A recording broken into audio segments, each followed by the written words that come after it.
Один из известнейших храмов Токио – это храм Асакуса Каннон. Асакуса – это старинная деревня и современное название района Токио, где стоит храм. А Каннон – это богиня доброты, в честь которой храм построен. Другое название храма – это Конрюдзан Сенсодзи, что означает «храм молодой травы на горе Золотого Дракона». В VII веке на этом месте два брата-рыбака нашли статуэтку воплощения Будды, Каннон, божества милосердия. Они отдали находку старейшине, и тот стал ее хранителем и священником. По легенде, через несколько лет в деревню Асакуса пришел странствующий монах. Божество явилось ему во сне и указало место строительства Сенсодзи. Он много раз горел в пожарах и перестраивался, расширял свои границы. Во время Второй мировой войны был сильно разрушен из-за бомбежек. В 1958 году было принято решение восстановить Сенсодзи в том виде, в который он имел в 17 веке. Храм действующий.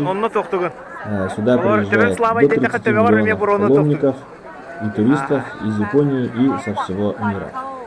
В первых воротах туристов встречает огромный бумажный фонарь с иероглифами. Он означает небесный огонь, пронизывающий облака. Эти массивные ворота так и называются Каминари-мон, ворота грома. Вход охраняют два стража, божества грома и ветра. Сразу за воротами начинается торговая улица Накамиси-дори. В старину здесь продавали вещи, связанные с религией и еду. Сейчас здесь можно купить японские сувениры и японские сладости. Сенсодзи – один из немногих буддийских храмов, который в XVIII веке разрешил торговлю на своей территории. Улица заканчивается еще одними воротами Хонзо-мон, имеющими два этажа. Второй этаж занимает сокровищница, где хранятся китайские религиозные книги XIII-XV веков. Ворота были построены в X веке по велению военачальника, который мечтал стать местным главой, и его желание исполнилось. Их тоже оберегают два стража. В храмовом комплексе находится 5 пагод и основной зал, где до сих пор хранится статуэтка божества милосердия Каннон.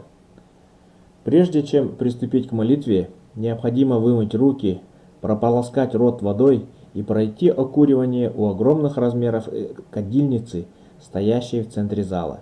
После этого дважды хлопнуть в ладоши, чтобы привлечь внимание божества и бросить монетку. Теперь можно обращаться к небесам. Паломники верят, что если взять частичку ладана в Сенсодзи и натереть ее больное место, то болезнь уйдет. Здесь же можно выбрать себе судьбу. За небольшую плату вам дадут предсказание на японском. Если оно вам не нравится, просто оставьте его в храме. Вот такой интересный храм в Токио Асакуса Каннон или Сенсодзи.